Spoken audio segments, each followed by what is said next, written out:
Hey everyone, one of the most common questions I get is, where do you get your ideas from? Where do you find inspiration for card making? Well, in this new series, I'm going to show you how to take a common resource that you always have laying around and use it to help you with card layout and design ideas. Introducing my Case the Catty series. Case meaning copy and share everything. Shall we get started? Hey fellow crafters, I'm Terri from nutsaboutsstamping.com. I love sharing techniques and project ideas for rubber stamping, scrapbooking, and paper crafting with you each week. Be sure to hit that red subscribe button and the bell beside it so that you'll be the first to be notified when my next video goes live. And make sure to watch all the way through my video for my bonus tips and design ideas. Now, let's get paper crafting. I decided for today's sample that I would have a look in the catalog for an idea using a stamp set that I have to confess I haven't used as much as I should have. When this catalog first came out, I saw this set and thought immediately, I have to have it, but I haven't used it that much. So today is the perfect day to do so. The stamp set is called Bamboo Beauty and it's on page 49. Now, the reason that I love this stamp set is because of the images and the phrases. I really love Asian design, Asian food, Asian everything. I've been very fortunate to have had the opportunity to travel to Japan twice in my life. I love Tokyo and all of the other big cities in Japan. And if I ever get the opportunity to go back, I will jump on the plane and head out as quickly as possible. So let's have a look at the sample that Stampin' Up! Has created on page 48. Let me bring it a little bit closer. If you don't have this catalog, I will link in the description box underneath this video over to my blog where you can click on the photo of the catalog and download a copy of it to your device so that you have it as an idea book for you as well. So here's the sample here, and it looks like the design artist created a background layer using some Stampin' Blends. It looks to me like soft, succulent, evening evergreen, and I'm not really sure what the sort of yellow color is, but let's take some inspiration from this card and give it a try, shall we? So let's start off by creating the layer that I'm going to use my Stampin' Blends on. I have a scrap piece of grid paper because I want to go off the ends of my layer and I don't want to get my full grid pad stained or wet by the colors. So in the catalog, Stampin' Up! Chose some different colors than what I'm going to use. I'm going to use Granny Apple Green, the light and the dark. I'm going to use Old Olive, light and dark. And I'm going to use Crumb Cake, the light and the dark Stampin' Blends. So let's start off with the darkest color. Let's go back to the sample in the catalog, and you can see that there's this dark sort of stripe towards the center of the card. So that's what I'm going to do.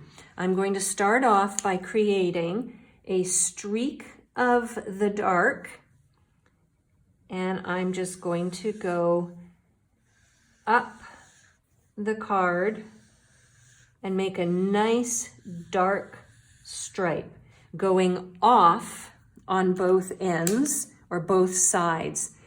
And then I'm going to take my light Old Olive and I'm going to do a nice thick stripe of Old Olive.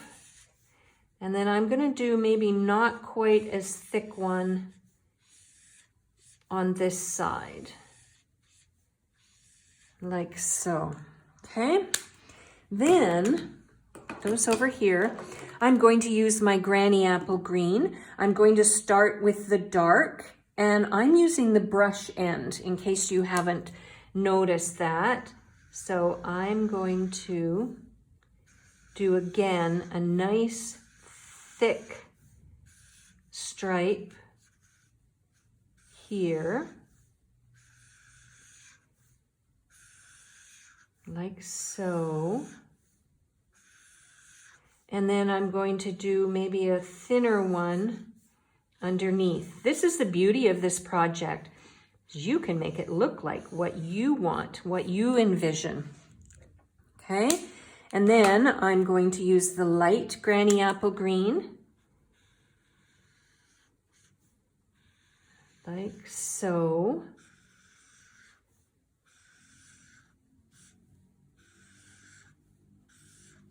Okay, and then I have my crumb cake. So I'm going to start with a darker crumb cake.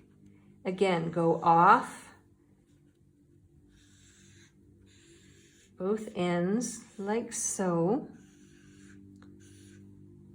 Perfect.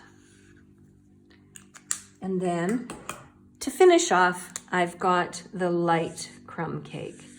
And I'm just going to, again, go off and fill in all of that white space. Now you can go back, once you've finished your layer, you can certainly go back and see if you want to fix or adjust any of the color stripes. Keeping in mind, obviously you can't change the color once you've got the layer done. But there we go. I think that's so cool.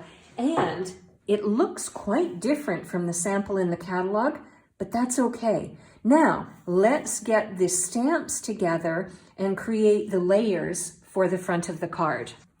The next step in making the card is to stamp the larger bamboo images and then the leaves as the top and bottom layer. So let me show you how I'm going to do that. I have got my piece of basic white that's my card base, and then I have this smaller layer that's going to go on top. So what I've done is I've taken both of the bamboo images from the Bamboo Beauty stamp set, and what I'm going to do is ink them with Granny Apple Green, and I'm going to stamp them down onto my card, holding this piece, this layer down on top. So first step is to ink the bamboo image. I'm going to hold this down, and I am just going to stamp it down like so that it comes off and on. And then I'm going to turn it over, and I'm going to ink up the larger image. And again, I'm going to hold this in place, and I'm going to stamp the bamboo like so. So a little bit of it comes off either end. Now I've got this image here. I'm going to ink it as well. And in the catalog, this sample, it looks like there's some generation stamping. So it looks like there's a first generation and a second generation. So let me show you how to do that. We'll do the first generation like so, and then the second generation, I'm not going to re-ink. I'm just going to stamp it a second time so that it becomes nice and light. So that's called generation stamping. All right, so now what I want to do is stamp my phrase. Now in the catalog, it looks like this is stamped maybe with Versamark or a white craft ink and embossed. This is where I'm going to deviate a little bit. I am going to just use a scrap piece of basic white, and I'm going to stamp the grateful for all that you do phrase. I'm going to stamp it very similarly over on the right-hand side, and then I'll get my paper snips and we'll trim it. I decided then, rather than using my paper snips and perhaps not cutting very straight, I think what I'm going to do is just angle it like that using my paper cutter. That way I know it is nice and straight. I don't tend to cut with scissors very straight. So, all right, now let's put the card together. I've got my card base, and what I'm going to do is I'm going to adhere this bamboo layer to the layer that we created using the Stampin' Blends. So I'll use my Stampin' Seal to create this layer. Like so. And then the only tricky part is when layering this onto the card base, you want to line it up so that the bamboo lines up on the card base that we've gone ahead and stamped. So you can, it looks like it's sort of traveling on and traveling off. Now, let's go back to the sample. You can see that there is like a little linen thread bow, it looks like. So when I stopped the video to get my paper cutter, I grabbed my linen thread and decided that I would create a bow as well. And let's attach that to the card front using a mini glue dot. So I just press the knot onto the mini glue dot like so. It looks like I need to trim that. So let's do that. There we go. And then I will add my phrase on the front using some mini Stampin' Dimensionals. So I got those ready to go, and I'm going to put 3 mini Stampin' Dimensionals onto my phrase, and then I will add my phrase, and then we can talk about some other options. So I am going to move my phrase in just a little bit, like so. And there we go. The card is done. Very quick and easy, thanks to inspiration that we got from the annual catalog. Now at this point, you might want to add some embellishments, maybe a little bit of bling, whatever it is that you would like to do to finish off the card. Even though the card in the catalog was very plain, this is the opportunity for you to add some additional details to really make it your own. If you would like a complete listing of the supplies that I used and the measurements for the layers, I will link to my blog article under this video so that you can head on over to my blog and find out what I used to make this card. And if you would like to purchase the supplies that I used to make this card at home, I will link to my online store in the description box under this video as well. I'm Terry. I'm nuts about stamping. I'll see you at the next video. Bye for now.